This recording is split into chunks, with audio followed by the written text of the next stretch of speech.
Counter-Strike, staying alive for now. Nice two-man stun coming out, but Kingen down to about 50 HP, still staying alive somehow, but the volley. The 2v2 meanwhile, the jungler fight off to the side ain't gonna matter because Moham is already dead. The arrows fly, and DK dies. Top Esports. Kingen wants to keep these guys away with a Counter-Strike, but it ain't gonna do enough. Both turrets already dead.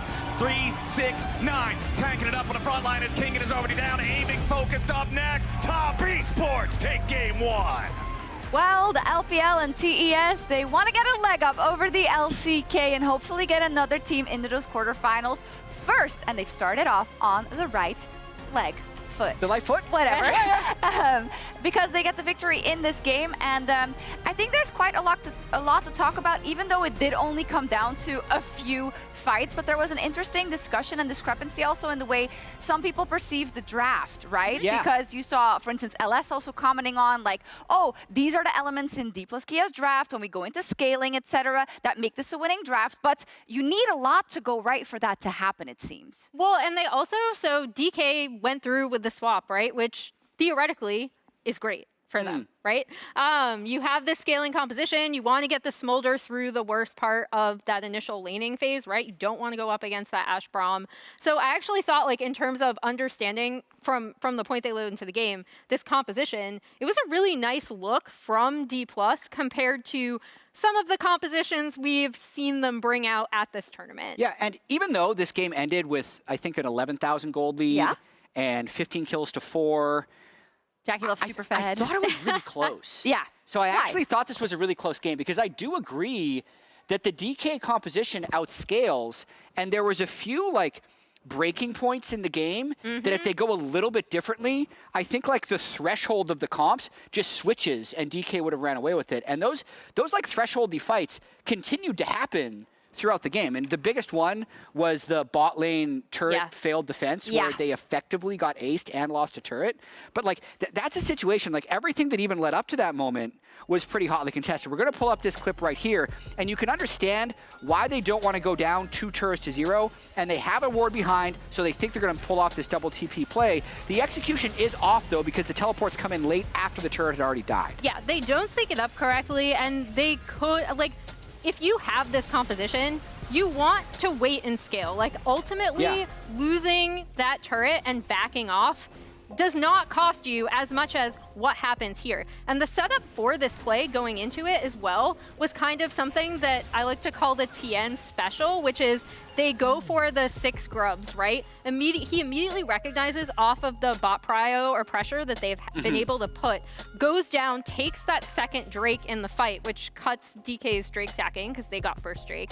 And then on top of that, top esports, so after getting both of those neutrals, go into this fight, then get Rift Herald later, and that really accelerated the game for them. And it explains why Dplus really wanted to defend that. Yeah, and also, there's a lot of little things that even happened before that. Like at the tail end of that clip, you could see how TES's bot turret was like a couple of hits away from being down. I almost feel like if DK could have killed that turret, they would have been much more okay going down 2 turrets to 1 rather than 2 turrets to 0 because their side lanes at that time didn't have a good way of getting prio. But even another small thing is at the start of the game, like the fact that the lane swap could have gone a little bit better for them. They had like a 50-second dive where they ended up losing both of them because Rell didn't get level 2 before defending the turret. Like there were so many little things that I actually think make me very curious for how DK will respond in the next game. Yeah, it's kind of like the knee-jerk reaction would be, oh, more of the same, but that's actually not reality. Well, yeah, exactly, because DK, I just don't know how they're going to respond. But you hate this. Well, no, you hate Jax. No, I like this.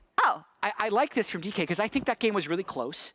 And I think if they defend the swap better, I think if they don't make that double TP play, if they execute even, like, okay, we had the last fight too, right? Yeah. Where they stole the Drake. So this is what almost worked, in my opinion, for DK. And this is, I know it's a little bit weird because TES did smash them, but like Skarner being able to suppress, get the smite steal, but just like the overall structure of this fight. Remember, this team is down like 7K. They peel Creme off the back end of the fight. They buy a bunch of time in the back with the Cassante canceling out the Jacks. And if Aimling and ShowMaker are actually, you know, a little bit more fed and JackeyLove isn't actually just giga OP at this point, I think the team comp would have actually worked. Woulda, coulda, shoulda. And exactly. That's exactly the point. Yeah, and I mean, I think that is why I'm super curious to see what draft comes through for DK, especially now that they're going to be going into it on that blue side, right? I want to see what their blue side draft is. Because, again, to your point, Jat, so many little things ended up accelerating, and you could even see the windows of where DK's composition could have taken over. And by the end of that game, the reason why I said that about the draft is the Jax pick, right? Specifically, Jax. It keeps losing. You said you don't always like it, but maybe that's because it keeps losing, so maybe it isn't Jax's fault. I still can't tell if Jax's atrocious win rate is a correlation or a causation. At a certain point, it will become the cause. Currently, I'm saying it's just a correlation. Yeah, we'll see. Regardless, though, TES on a match point already. It is a best of 3, and if they win, they're going directly to those quarterfinals. But we're hopeful for seeing 3 games here. I don't know if our casters are ready. Ready. They are, and I love when Captain Flower says JackeyLove, so I hope he does it again in this game. Wow. We'll see if I get the opportunity. Here's Shox. If they play like they did in game number 1, I'm sure that I will. Top Esports had a hell of a performance to start off this best of 3. They are now 1 game away from qualifying for the quarterfinals, from booking their tickets to Paris, from making top 8 here in Worlds 2024. And man, they were looking good in that first. And it will be the last time they did that was back in 2020. Right? When they end that awesome quarterfinals against Fnatic at the World Championship. So, yeah, Top Esports very eager to get back to the quarterfinals at Worlds and to regain some hope for the LPL. LNG's already up there, but we're not going to hesitate. We're going to jump straight back into draft. Yeah, I mean, I think there's a lot of additional pressure on the LPL teams because both BLG and Weibo are 1-2. Right? Oh, yeah. The expectation is not just to do well at Worlds for the LPL, it is to dominate. The fans are not happy that they have 2 teams in the 1 and 2 mark. So Top has to do their part and look to advance. All right, let's hop back into Champion Select, powered by Omen and HyperX, as the sides have swapped. Top on the red side this time, DK on the blue. The Renekton and the Rumble going to continue to be banned away from 369, with Gnar and Vi banned out by Top. Does Yone get through here? Please. Let's see if Top are going to be banning it out or not. Oh, you're a Yone hater. Absolutely. Ever since the champion spotlight. Yes. The thing is, I don't think ShowMaker really plays Yone. That's kind of what I was thinking. They might actually try to leave it up and force them to ban it on blue side or give it away. Well, they're going to ban away the Ashe. Daring. Now, we know that Kingen plays it. We've already seen Kingen play it, right? But assuming that Jax is open, if they do first pick it, you just have to respond with the Jax at 369. Exactly, and I do think it's a lot weaker in top lane simply because it's actually a long lane. You can punish this champion with counter picks. In mid lane, it's so hard to punish champions because the lane is very short and because the brushes got moved back this year to the sides. So it's so hard to actually gank mid lane. Top lane is way more abusable. They are just going to go for it here, though, and we'll see if they do regret it or not. I'm kind of in the same boat as you, Vetty, where I'm thinking this might be a Kingen Yone and not going to ShowMaker, but we'll see if ShowMaker does bring it out. But they gave up the Jax. I'm actually very surprised. I guess from their perspective, they could argue, assuming that this is a Yone top, then we don't need to give over the Jax because we're going to be able to lock it in on 3. Yeah. And if the Jax is locked in, I think, like, for what it's worth, Aurora into Yone, very abusable matchup for the Aurora. You can be hyper-aggressive, and Creme already demonstrated his proficiency on the champion. So we'll see. Sejuani going to round out, and there's the Jax hover. It's going to be locked in, so we are going to get to see ShowMaker on the Yone. This will be his first time at this World Championship. He has played it before, for sure. But now Top Esports have the opportunity to counter. Will they just go for the Cassante again? Yeah, it's going to be interesting. You know, the Cassante, that is very much kind of like 369 bread and butter here. You know, he usually is the tank guy.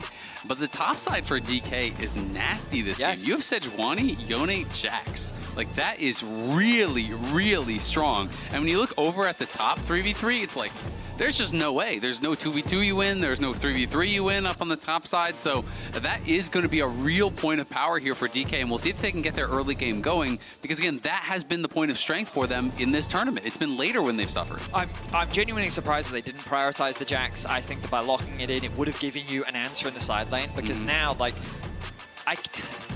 it's another intangible because on paper, I would argue that DK had just have winning side lanes across the board, right? They will get to a point, I would argue even at like one item, where they just have pressure on sides and there's not much that Top Esports can do about it. But DK do have a tendency to fight. They do have a tendency to play the 5v5s, which means that top esports could just be relying on that. And I was going to say, Kai'Saban should follow up from the Ziggs to limit the AP options so that you funnel them into a largely full AD comp. Well, and I think the Ziggs ban especially is so intelligent because when you look at DK, it's screaming 1-3-1, right? It's playing the side lanes. And what do you need to actually enable that? Well, you need wave clear. You need someone that can park themselves mid, clear out these waves, not allow your towers to just get grouped and sieged on. So Ziggs definitely makes that a lot more difficult. I'm going to be curious here to see what DK looks for with aiming, as they're going to again be banning out that Renata. Yeah, the Renata and the Poppy both going to be banned out second half here one more time.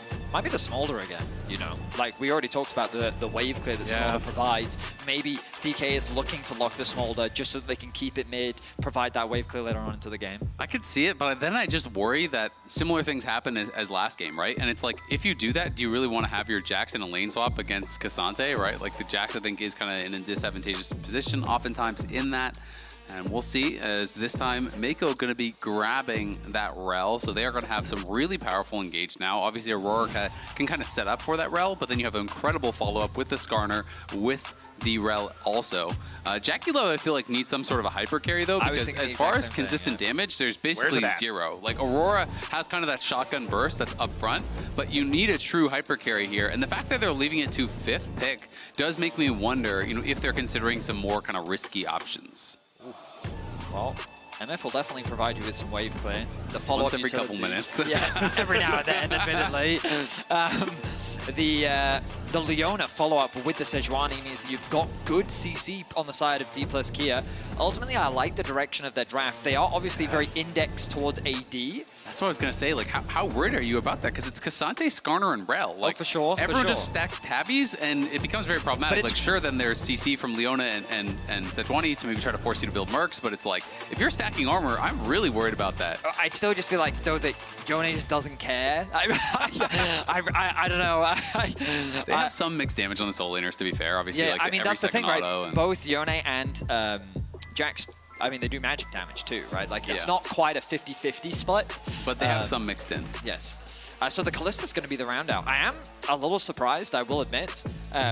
When we were thinking hyper carry, like, I think Ashe would have actually been one of the better picks there in this situation, but I guess they want a champion that can deal with the fact that there's a lot of mobility on the side of DK, and JackeyLove can be very self-sufficient on the Kai'Sa. I was kind of expecting something like an Ezreal maybe, but I guess they want something that can get in the thick of things alongside the Aurora. And it does feel like, if you're looking at compositions, I think on one item, like, top kind of blows DK out of the water in team fights. So I think, you know, what I'm expecting from this top comp is they play for bot prio, they play for dragon stacking, and they try to force this team that wants to play through sides to come and 5v5 them before they're really ready to do so. Exactly. We were talking about the top side of the map for DK for the first half of this draft. So the answer then from Top Esports is, okay, we're playing for bottom side of the map. They did it last game to great effect, and if they can run it back here, they're in quarterfinals. And one of the things that, you know, about Aurora, people always think about Aurora diving deep and catching out the MF and things like that, but you can play in these kind of compositions when there's 4 melee that are all diving towards one target. You just use your ulti to peel, right? Like, you get into the situation where there's these 4 melee running at your Kalista, you throw down the Aurora ult, Skarner is there, K'Sante is there, Rell is there, all the counter engage is very powerful and can create that space for JackeyLove.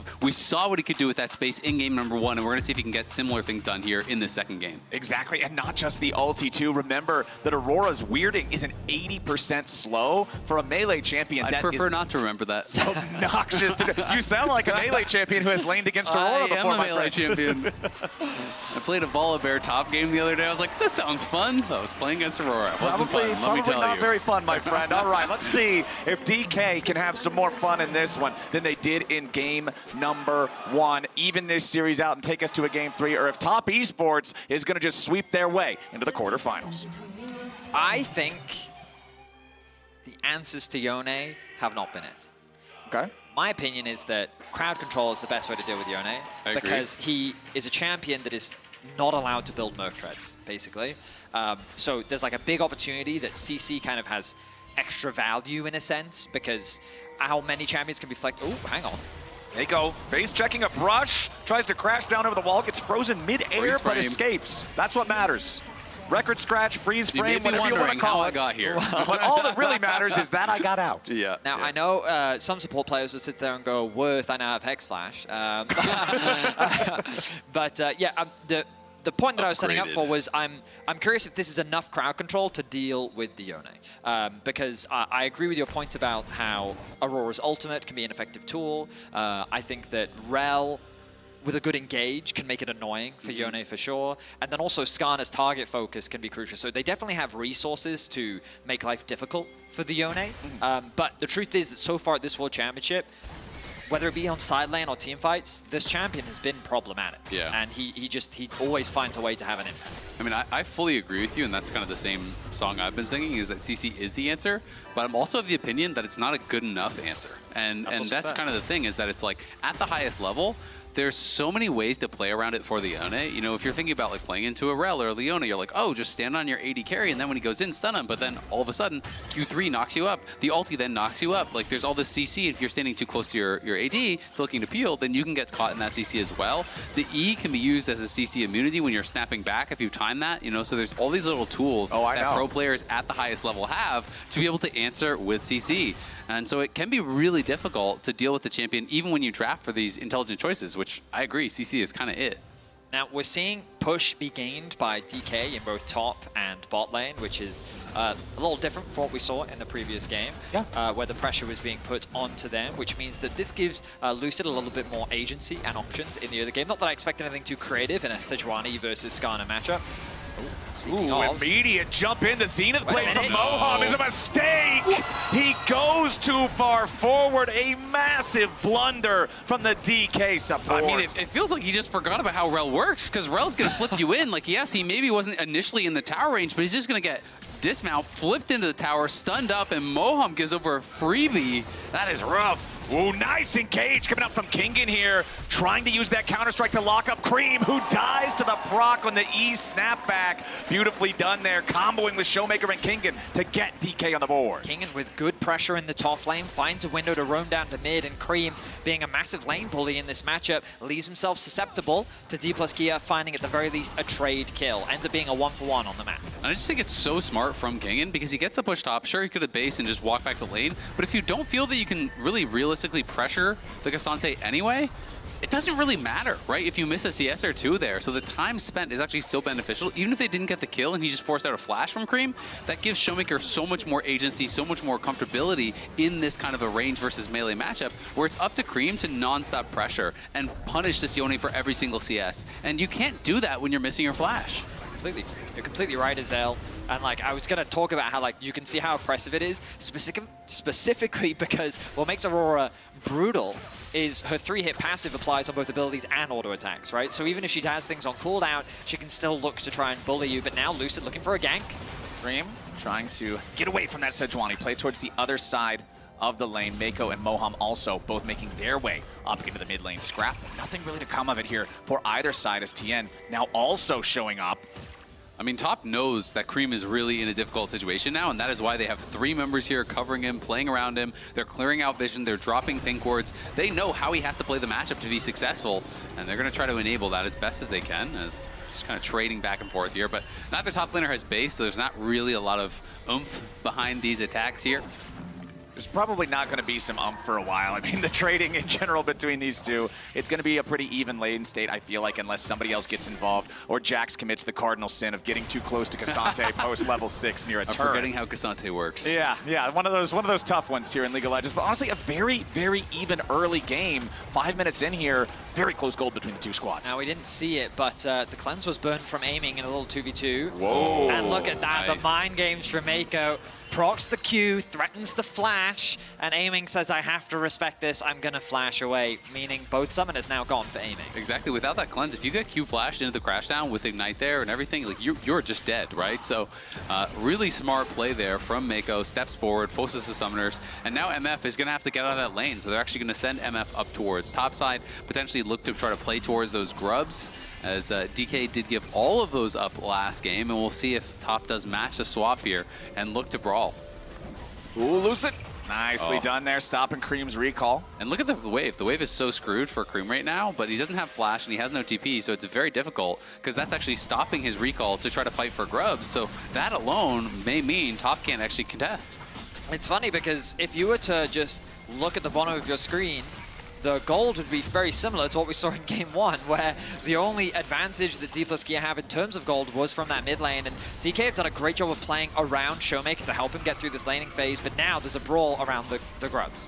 Top Esports would love to at least just smite one of these down, make sure that they can secure it. There it is, 1-1 on the first set of grubs, but DK has a 4-man unit ready to try to play here. Nice engage coming out. They go for the slam into the wall. Between Worlds finds multiple targets as ShowMaker now snaps back. A lot of pressure and damage onto JackeyLove, and he drops first in the fight. Tian finally gets a return kill here on a ShowMaker, but now he's in a little bit of trouble himself. Moham gets away with just 100 HP as Meiko is slowed down by the Sejuani, and Creme continues trying to find a little bit more damage. The weirding has some, but is it enough? They finally end up getting another 1-for-1 trade with a 2v2 here at the very end. Creme has more health, but he has no mana. Lucid trying to get away, and he has to flash to avoid the 3-hit passive. Creme coming up massive there for the team. Does arrive a little bit late, but got so much done as JackeyLove was focused down, didn't even get his summoners off, burst down very, very early, and you're starting to think maybe this could be a DK1 fight. Instead, Creme helps to turn it around. We can watch it one more time. I was thinking that Aimling was going to be the one really vulnerable in this fight without the summoners, but it's actually JackeyLove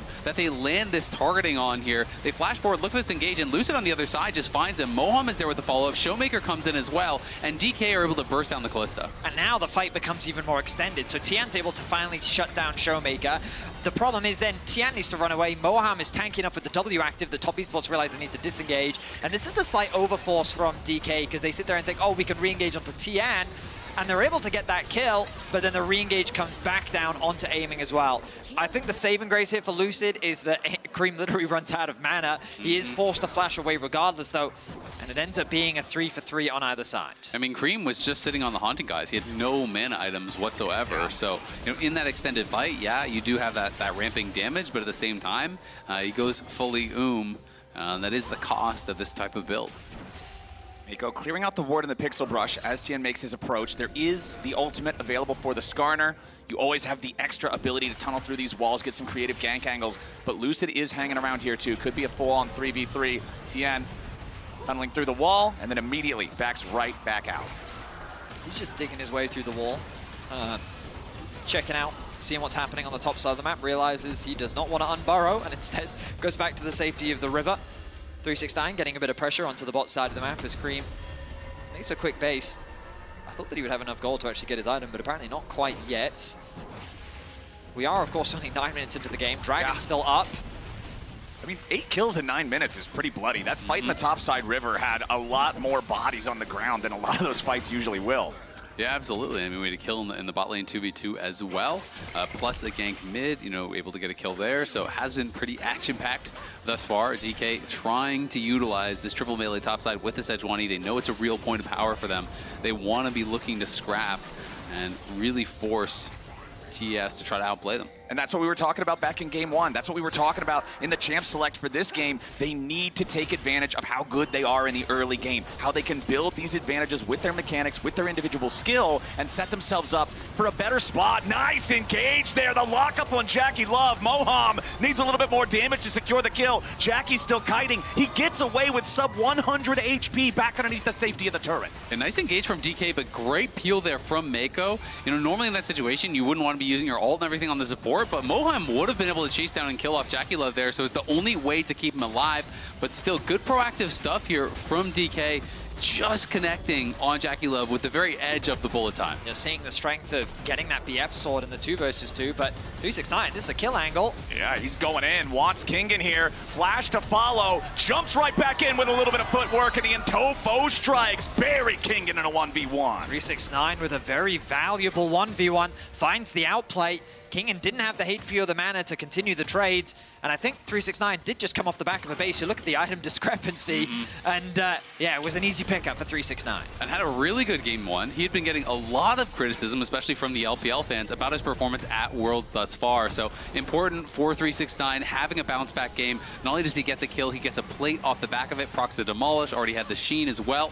And we may be getting another scrap here, but it looks like it's probably too late from DK. Well, hold on. Creme could be in a little bit of a compromise It's never too late spot for here. DK, Azale. DK still on their approach. They throw out the Glacial Prison, but it ain't gonna find a whole lot yet. A lot of damage onto JackeyLove, barely staying alive here with about 50 HP. ShowMaker gonna grab the kill, but Tian with a massive 3-man ulti. No damage to follow it up. DK will get their single kill. They will take away the one Void Grub. Critically, gentlemen, it is 3-3 on Grubs. Nobody gets any Void Mites. Yeah, and it's been a tough game for JackeyLove. He is just getting picked out time and time again. There is so much CC in this 4 melee squad. If anyone gets in on to JackeyLove, then all of a sudden the follow-up is always there. ShowMaker came down from the top side, was able to pressure from that angle, and again, JackeyLove goes down without being able to contribute too much to that fight, and it's a big concern for top and their composition going forward if Jackie falls too far behind. For sure, especially when you kind of look at the damage threats. Creme and JackeyLove are really the core. That's it. Yeah, I mean, so them falling behind is going to be a problem as DK, they're in a comfortable spot right now. We talked about the scaling threat they have on the side lane specifically, just how much of a menace Yone is in the current meta. I think DK fans can be pretty happy with the current game state. The Andrews being finished for Creme is a nice spike to have, but this Yone set up a nice freeze on the top side of the map, and he's continuing to ramp up.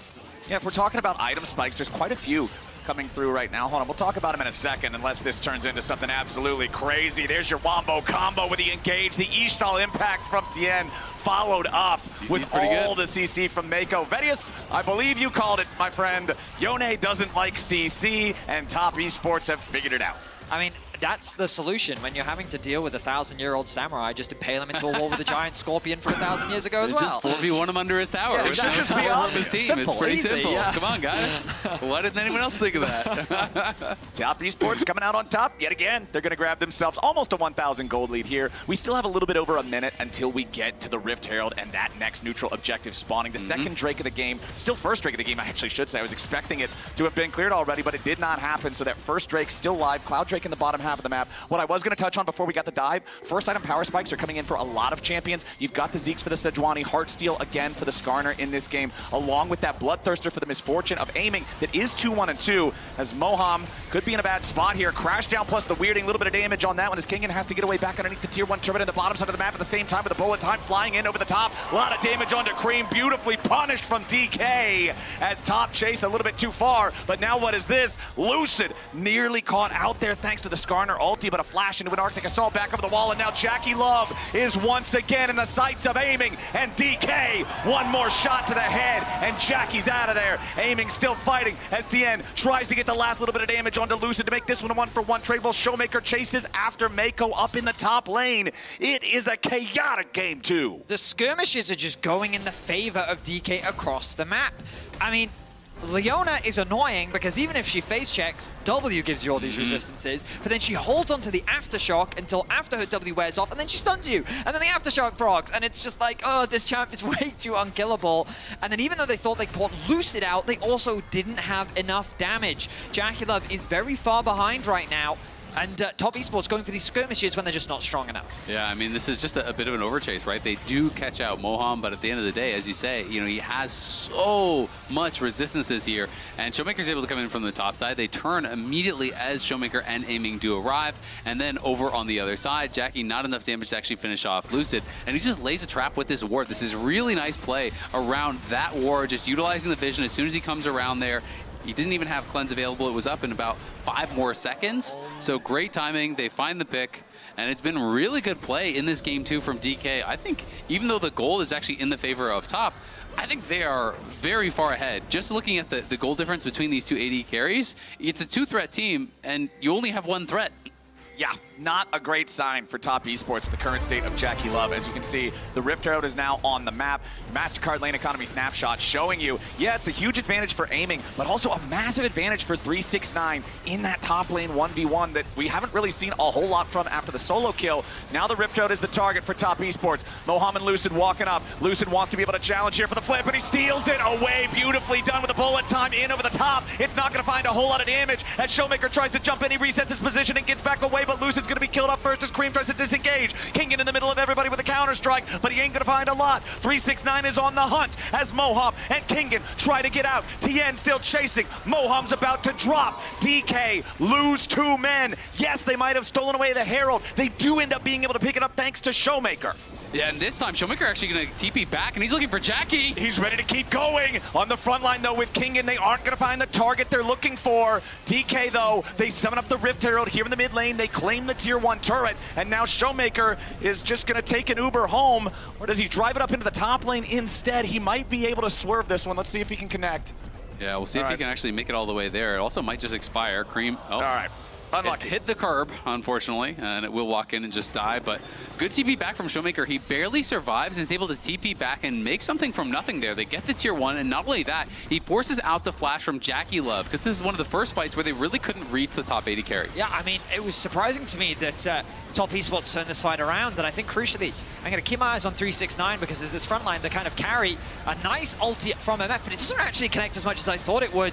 The ulti came through onto Creme from ShowMaker onto the back line, but you kind of look at who's actually in the fight, and it's really only ShowMaker and Lucid, so good target selection from Top Esports is now Creme. Oh, Creme, they popped the tier 1 turret in time, and now with a TP coming in to reinforce him, it's Creme at 369 against Kingen and ShowMaker. 369. Long enough. Still on the chase here, has the third in Tofo strike, looking for the knockback. Hits Kingen. Not really a whole lot more to get out of this one, though. They had Meiko and Tian coming up around the side in case the fight kept going, but Top Esports not going to disengage it after having kept their mid laner alive. Hold on, Moham. Now the target. Tian ready to tunnel through the wall here to back up Meiko. Remember, this Leona is very, very, very tanky. Still at about half HP. Impale to drag him right on back. They are throwing everything in the kitchen sink at this dude, and he's still getting away. Creme finally takes the kill. I mean, that was a lot of CC required. It's just like, we will hold you here until all of your resistances wear off. They eventually find the kill. Bear in mind that the dragon dropped eventually in all of that. The first dragon of the game going in favor of DK as Lucid ended up securing that. But I like the response there from 369. I was concerned heading into the mid game because, as you were highlighting, is pretty much the gold is in the right places for DK, right?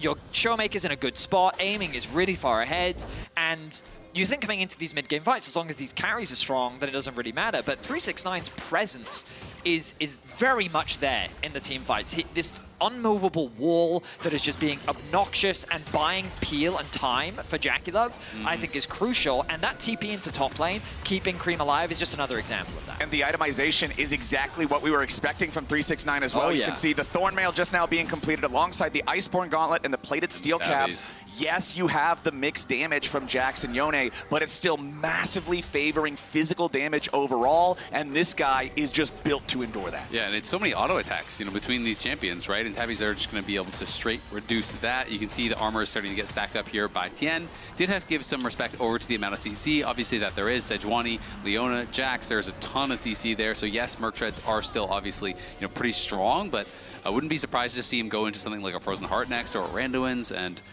is going to be really difficult to actually punch through. I like that you mentioned that because as the targets that are likely to face check, sometimes that extra tenacity is just more valuable than having the armor reduction from Tabby. ShowMaker has already used his Soul Unbound, and 369 is still chasing. As Meiko and Tian are ready to intercept Lucid, ShowMaker needed to use the Fate Seal to get away from 369. As soon as he saw ShowMaker use that massive amount of Yone's power budget, he was ready to full send it. It's reminding me watching Cassante versus Yone, just like, I was you before you were you, okay? Cassante still doing Cassante things. Of course, 369 with the lead that he does have is going to make it difficult for ShowMaker without any way to shred through that armor. Yeah, I mean, it's so difficult. And honestly, from the position that 369 is in, if you can just trade ults with him, it's honestly really, really good, because Yone without that ultimate, I think it's going to have a really hard time, showing up to these team fights and threatening backline. And as long as Creme and JackeyLove are not threatened, they are going to be looking really good in these 5v5s. It's the Hallway Baron that's going to be spawning up, which you can play a lot of interesting vision games around this one because there's those extra walls, which can make it pretty difficult to have kind of full ward coverage. Yone ulti also completely goes down that whole hallway. So, getting rid of the Yone. Pardon? I said the Yone ulti also completely covers the whole hallway, so you've got to be careful about that hallway. Yeah, and like Betty said, Cassante is also really difficult. You know, Skarner can pull off some good plays, so there are some interesting things that you can do with vision in this game and with these champions. A lot of players actually like to kind of play around, you know, this area where you're kind of playing in there, and if the other team ends up face checking in, you can be kind of setting up there for a trap, have an MF come out over the wall, that kind of thing, which I think it's the most interesting of the Baron pit spawns, honestly. Definitely adds some cool opportunities. Top Esports still up about 2,000 gold right now, have a +1 advantage in terms of turrets, but there is one Drake for DK. Only one Drake taken so far in this game at 21 minutes in. It has been such a bloody game, such a PvP-focused game. We haven't had time for the objectives. The second Drake going to be spawning here in about a minute, a little bit under that now. We'll see if we get a fight for it or if it's just a handshake, somebody takes it, the other side happy to farm up instead. Looking at where the items are, Randuin's Omen now fully completed for the Skarner. The Malignant's done for Creme with the Aurora. You have 2-item power spike for JackeyLove now as well. We've already talked about how this game has been pretty rough for him. 3 deaths already on the Kalista. Was focused pretty heavily in some of those early fights, but seems to be recovering rather well. I mean, crucially, he's about to be 2 levels down as well. I think after this wave, Aimling should tick over to level 13. And those 2 levels are going to make a big difference as we get closer to the big fights. Meiko stunned up, has to flash away as DK was threatening a full all-in on that support. With the Dragon about to spawn, it would have been a guaranteed objective over to DK. I do wonder if Top Esports feel strong enough to fight right now. I mean, I feel like you could make the argument that if you leave Yone on the side lane longer, it's only going to get worse, so maybe now is the best time for you to fight. However, they don't have... Oh, I say that. They now have great position thanks to the push that 369 got on bot lane. Creme is catching that wave on top. He has the TP available. And when we see the vision, DK is largely starved of this Dragon. And I think their top side is so strong right now. You know, 2 items across really the board here. You're looking at the jungle on the top from the other side, way weaker. ShowMaker over the wall there with the soul unbound, but he has to snap back. The Drake is going to be claimed before Lucid can try to show up and threaten a 50-50. Tian wants to jump over the wall. Lucid's about to lose the Arctic armor. They're trying to use a lot here on the Sejuani. The Impale only onto the enemy tank. ShowMaker's looking for the angle here, but Lucid's going to be killed off first. JackeyLove taking the kill as Moham is isolated from the rest of the team. JackeyLove's trying to be protected by Meiko and Tian. He needs to kite out away from the Yone, but a nice move coming out from ShowMaker to take him down. Aiming is kiting it out. Tian is about to die. Kingen looking for a little bit more as Tian gets away, but finally Aiming getting the last auto attack and a double kill back over to the AD carry from DK, but he's the only one left standing. 7 dead bodies on Summoner's Rift, and Top Esports comes out +1. It's an absolute bloodbath by the red buff. The follow-up fight there was massive as Top was feeling really confident to chase in. Kingen, though, made this a very difficult fight. He had a very good angle, as we'll go later into this. Obviously, Top is able to secure. Then we're going to see Top looking to actually force this, and I'll draw your eyes down towards this Jax. He's going to come around from below here and look to get onto JackeyLove. And JackeyLove very early on is going to have to actually flash over the wall into the pit as Moham and Kingen put that pressure on. JackeyLove, though, did a good job getting damage over the wall, and you can see that they make a full call to try to jump into that red buff pit and peel for him. Tian flashes over the wall. Meiko's ulted over the wall. Creme is there peeling. Everyone is trying to peel for this AD carry.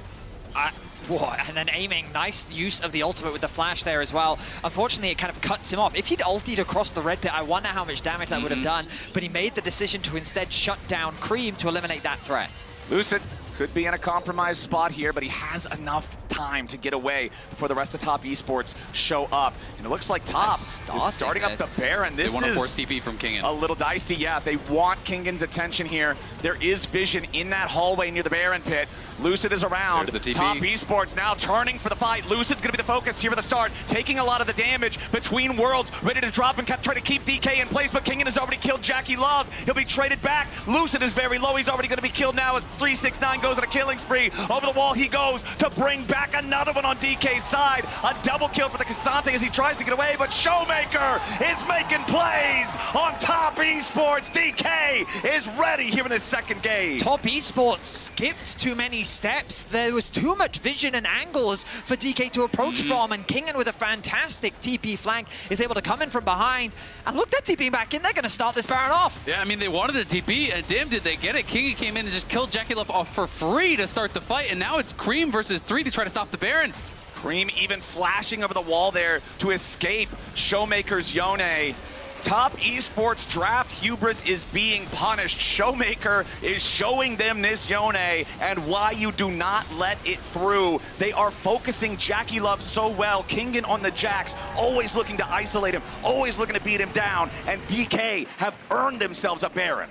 And you talk about CC and one of the answers to Yone. Well, he is a QSS now, and Aimling has been positioning incredibly well. But look at this TP. No one is marking Kingen whatsoever. I thought they were going to look to turn on the TP. Instead, they try to engage down, but you're abandoning JackeyLove. That's horrible team fighting from top. And Top Esports, they really funnel onto the front line. Moham and Lucid are the ones tanking up so much of the initial burst. And watch Aiming. But the moment that you lose, JackeyLove, like so much of your damage disappears, and it becomes easy cleanup as Aiming. Did he even take a drop of damage in that whole fight? No, Aiming wasn't hit a single time, and no one was marking the TP. I mean, they wanted to force the TP. I thought they were going to either force the TP and turn on the TP and try to burst down the Jacks, or force the TP and just try to get out, but they kind of did neither, and JackeyLove got left out to dry, and Top make a massive mistake there with their team fighting. And that does give DK a really strong in to potentially win this game. Look at the carries, look at mid, look at bot. It's a two-threat team, and they're down a combined 3.4, 3.5K gold just in those two roles. Yeah, it is not a good game here for JackeyLove. 5 deaths now on the Kalista. Good focus from the DK carries, diving them over and over again. You can see the damage recap from the previous team fight. Over 5K for Aiming on the Misfortune, doing exactly what he needs to do, being the cannon for this team.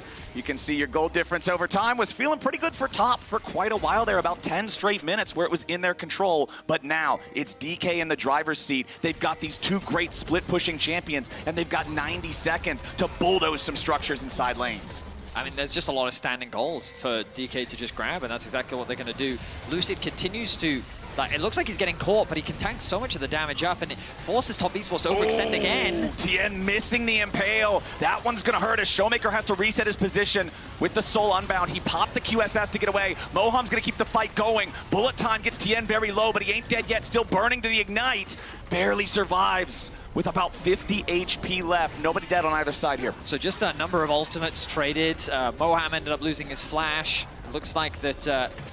I think Meiko didn't have his flash prior to that fight anyway. He did end up dropping the Ignite. So a couple of summoner spells, but ultimately nothing too significant gained. At the very least, Top Esports could look at this as a bit of a stall tactic, so that the pressure from DK is alleviated somewhat. But you already look at the Jacks. Returns to top lane, starts pushing in this wave, and now their attention turns back towards the Dragon. Yeah, absolutely. And honestly, this time around, DK has kind of reached some of those scaling breakpoints that they needed to. Top, though, going to be moving in is, I feel like DK just thought Top weren't going to even try to contest, and they're not in position to actually fight for this, even with the lead. Yeah, ShowMaker has to snap back, and Top can claim themselves their second Drake of the game. Okay, so we kind of get close now to the 30-minute mark. It's unlikely that DK can do much more off the back of this Baron, so we're looking at another big fight. You talked about those item spikes, Azael, and ultimately that's what we're playing for now. Where there's a window of about 3 minutes, both sides are going to be looking to catch as many waves, kill jungle camps, get as much golden experience as possible, ready for this upcoming fight. But I want to draw your attention to levels. Like, levels are very valuable sources of damage. Yeah. And Aiming has nearly a 3-level lead. It's about 2 levels, but yeah, he's going to tick over to 16, and crucially, that's 3 points in the ultimate as well. So aside from the fact that he has 3 items completed with a pickaxe on top of that, he also has all of these level advantages, which, I mean, he's the same level as 369.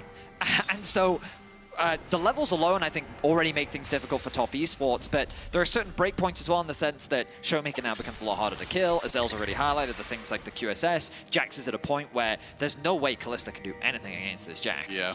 And while the Terminus has now been completed for JackeyLove, the question is it enough? On paper, I would say no, but that's kind of what you're hoping for. And I mean, it's one of these things where the big advantages for Top really were in top lane and jungle, right? But these kind of like bruiser tanks, your damage falls off heavily as you get later on into the game. You know, just your base damages is really what carries you because you're not building damage items. So in those early skirmishes, you really can be a massive threat, but you can't depend on 369 and Tian to be able to carry the damage in a fight later on. And ShowMaker has the QSS. He has a giant spelt on top. He's got some HP with the Strikebreaker. Like, this is not someone easy to burst down. Yeah, Creme. Talking about easy to burst down, though, Aurora does not want to get any closer to this Jax. Lucid coming in to back Kingen up, throws out the Glacial Prison, but Creme just a hop, skip, and a jump away from death. He'll survive for now. Top are looking to collapse potentially here. We'll see if they can chase anyone down. Doesn't look like it, but 2 ultis invested. Fortunately, 1 minute and 15 until the next Baron, so that shouldn't cost DK too much. But funnily enough, I was just thinking to myself, okay, obviously it looks doom and gloom for top esports, so what ways do they come back? And I was going to say, I think they should be trying to look for picks on side, because that's what DK is leveraging right now. They have a Yone pushing bot, they have a Jax pushing top. Maybe you need to leverage Skarner's ability to go through walls to maybe catch someone off on a side lane, especially when there's nothing that really DK could cross-map for. But then it's DK to actually initiate the pick on the top lane. And I think my biggest concern, like normally I would fully agree with you, but I just don't even know, like, do you have enough damage with Skarner plus Creme or Skarner plus 369 to actually kill off ShowMaker or Kingen before they kind of just run away, right? Like, yeah, at this point in the game, it is really tough. Aurora is so front-loaded in your damage, and now there's, you know, MR on both these soul laners. There's a lot of HP on both these soul laners, and it's going to be really, really tough. They need to have that perfect fight where JackeyLove somehow is having a big effect, and they're looking for aiming. Yeah, they want this misfortune if they can get him. Aiming slowed down, but the Impale has already missed. 369, one of the pincer attack, but it's Kingen coming around from the side now as JackeyLove is immediately locked up, but he's trying to kite it out to get away in time. Kingen down to 1/3 HP, but ShowMaker's into the back line with a fade seal. Jackie's still under pressure. ShowMaker snapping back. Top Esports with an HP advantage, but nobody dead on either side. Third and Tofo strike comes out. 369 looking to keep the chase going. No kills, but Baron is available. ShowMaker used TP and Flash in that fight. Kingen used a Flash as well. We'll see if DK can get back in position in time. ShowMaker's trying to heal up off the red buff. He's going to actually kill the red buff for his team. He's life sealing up off it, but here comes Kingen again, and JackeyLove is off to the side by himself. JackeyLove at low HP, but the rest of the team is ready to try to turn. Meiko with a shattering strike. Top Esports panicking to protect their AD carry. They're forced off the Baron. So you could argue that that was a one-team fight for top esports in the sense that they got position over the Baron, but the health bars are now going back up for DK. The mid tower is going to drop. Top esports need an opportunity for reset, but they're not going to be given one, as DK is just going to put the pressure immediately back onto top as they start the Baron. Beautifully done from DK. Now they're the ones forcing top esports to respond. 369 against Kingen is not feeling good for the Cassante. 32 minutes into the game, not against the 3-item Jax. Tian wants to try to dive through the wall, but instead he has to flash away from the solar flare, worrying about getting bursted down himself. The Skarner not tanky enough at this point in time, but at least he buys enough time for DK to be forced off the Baron now too. And again, that's the awkward spot. We'll see if they can catch one of these recalls. This could be a little bit greedy from DK. Moham's trying to get out now. Lots of flashes being spent as Lucid also gets himself out. ShowMaker looking for an entry into the fight, and Aiming goes unstoppable. Bullet time cuts down Meiko, and top esports are in a 4v5. Aiming with a single shot back into JackeyLove. Tian coming in, aiming with a flash away now as the engage from Moham ain't gonna be good enough. He's down to about death's door, and they finally get him. Creme takes the kill. Lucid's trying to get away, and 369 goes all out, all in, all the way forward for top esports. Kingen swoops around to try to cut the wave, but top just found a miracle. It's all nines for 369 in this one. Taking over on that fight, gets in on Aiming, flips him in, gets the 1K showdown, and now they're going to be looking for Baron here. Lucid is without Flash, and he's in a 1v5. He needs Jax to help him out. He's got Kingen here to try to back him up. Kingen is very powerful on this top lane. Jax 32 minutes into the game. Lucid at about 1/3 HP. Creme wants to keep the Jax away. 369 barely hanging on. Very small health bar. Tian wants to guarantee he can secure this objective for his team, but Lucid goes over the wall ready to jump into the pit. The Baron's going to be claimed by the Aurora of all people. Creme's living the dream. Kingen has to try to get away. Creme still in hot pursuit. The Jax will live, but top esports get another kill, and they get the Baron. Game number 2 is delivering. In an unbelievable turn of events, top esports find an incredible fight. Crucially, look at the minimap. Recalls coming through. They don't have vision on them, but they find a way to spot them out. The ultimate is available from Creme. He's able to force the flash out from Moham.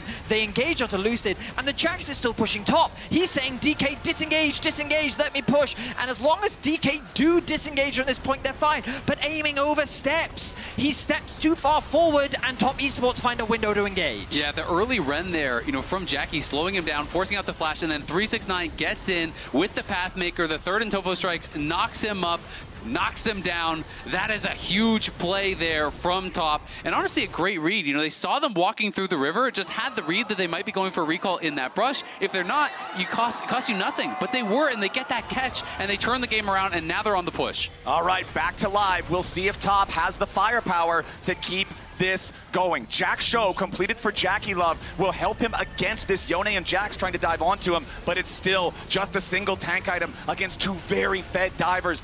Arm guard now completed for Kingen's Jax as well. Top Esports still looking to push onto the tier 3 turret. Meiko on the front line, got to be a little bit careful. JackeyLove saves him. Top Esports backing away for now. And Creme has his death cap now completed. He is solo AP on that team, so he is going to be a massive threat. Okay, tier 3 turret, just Tian's about going. dead here in the bottom lane. Just about dead over in the mid lane as well. Lucid's gonna be dragged back by the Impale. Creme goes between worlds, and Lucid is down. King into the back, trying to cause some disruption, but he's gonna be hurt next. Moham about to drop. 369 here on the front line. Needs a little bit more damage, and again, the Cassante will not stop. Kingen's on the run. Top Esports looked like they had no shot left, and now they are pushing into the DK base. ShowMaker, Kingen, and Aimling all still alive. Top with all 5 men still ready to go, but they gotta be careful with some low health bars. ShowMaker goes in for a fate sealed. Big bullet time of the 369. Creme has already killed ShowMaker. Aiming is about to be caught. Kingen jumps into a 1v4, but he will not find his hero's moment. An ace for JackeyLove and a sweep for Top Esports. DK tried, and they could not do it. Top will rise to the occasion and make their way to the quarterfinals for the first time since 2020, and they will do it with a 2-0. Incredible team fighting from Top Esports. I mean, they just played so many of those fights so well. Man. JackeyLove was shut down from the start of the game, but I mean, you highlighted it, Azale. We need to bring attention once again. 369 He is with different. a phenomenal performance. I mean, incredible stuff from him, and credit to Top Esports. Damn, what a show from Top Esports. Desk, break it down for us. Well, it wasn't as much JackeyLove. It was 369. Wow, unbelievable turnaround. I mean, I did not think they were going to win this game. It came down to some of those final skirmishes and decision making, and obviously the guts to make the plays that they did. Yeah, the big thing for me is 369 in this, right? Yeah. Because JackeyLove, for a lot of this, was not allowed to play the game. They were not warding for the flanking Jax. He got absolutely destroyed in a few of these fights, and it was 369 creating space, especially in that mid lane fight. I also, the ShowMaker Cassante copy pasta. Which one? Well, he started it at the start of the year. They're like, Oh, right. and it just happened to him again. It happened. And he played Yone. They did it to themselves by picking all physical damage into a full team of bruisers. It's risky, and it did not pay off. it I did will not. say they had the tools to win this game, but it was TES in the HyperX Reflex replay who pull off the game-winning, series-winning, and quarterfinal locking-in pick on Aiming. Yeah, I mean, they go in for this pick, and you actually think because Aiming is untouched, he's going to be great, right? Like, he immediately takes out Meiko, but then he steps so far Where's he forward going? here that they are able to jump on him. And then watch 369, because 369 hasn't been having the best tournament. I'd argue he hasn't been having the best year, but the way he's able to create space, and then this Cassante able to jump onto Aiming immediately, like, this is the vintage 369 that we really want to see from this TES squad. Creating space mentioned. He did great on the Cassante. Just take that off the checklist. Was it Vedius that put that as like a check mark? Yeah, he absolutely did. I will say Creme had a much better second game on Aurora than he did first game, and I think that's going to be something that they want to build off of. I absolutely do. Look at the damage. Yeah, okay, you can't mess with the damage. Yeah. But I feel like if you look a bit closer at those first 20 minutes, Agreed, who knows? agreed. Who Close, knows? close. They won, so who cares? And it's Laura who's standing by right now in the Verizon post-game interview. TES advance to the next stage, and I have Tian with me to talk about this amazing series, and Christina, of course. Thank you so much for joining me. You've been facing off against LCK teams mostly, from T1, the loss against Genji, and Dplus KIA today. How has it been matching your playstyle to the LCK teams?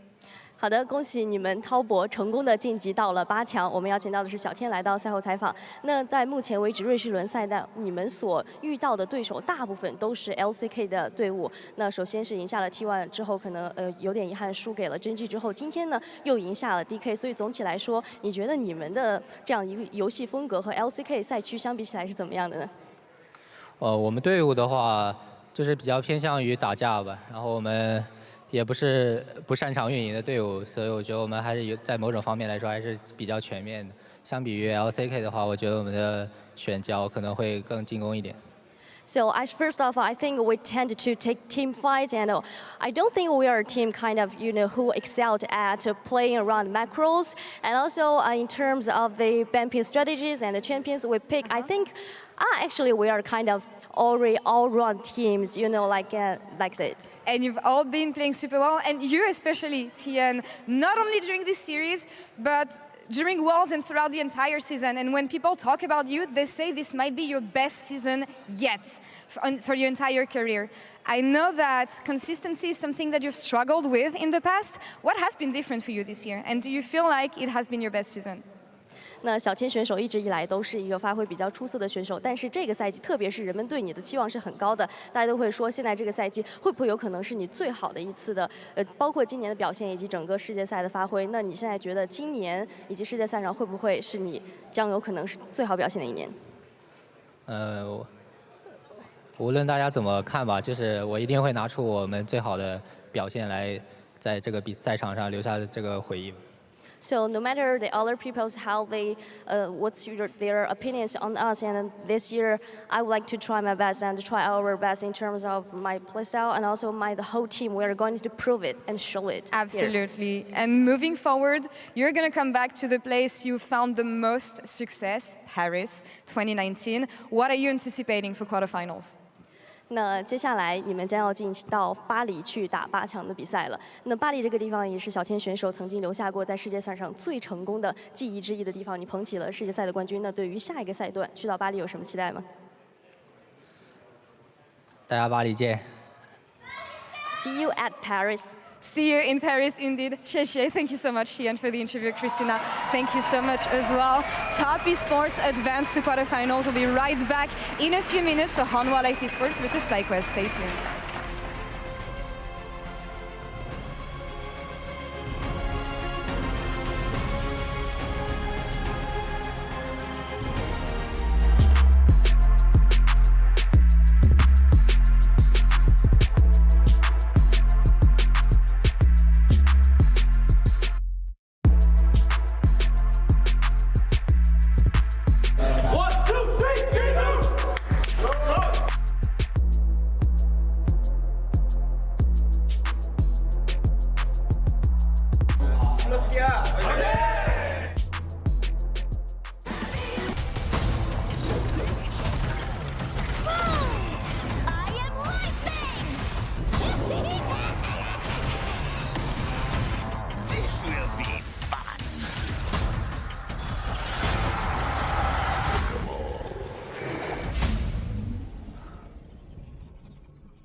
Red Bull gives you wings. And if you're wondering why I move the way I do, I just feel so good.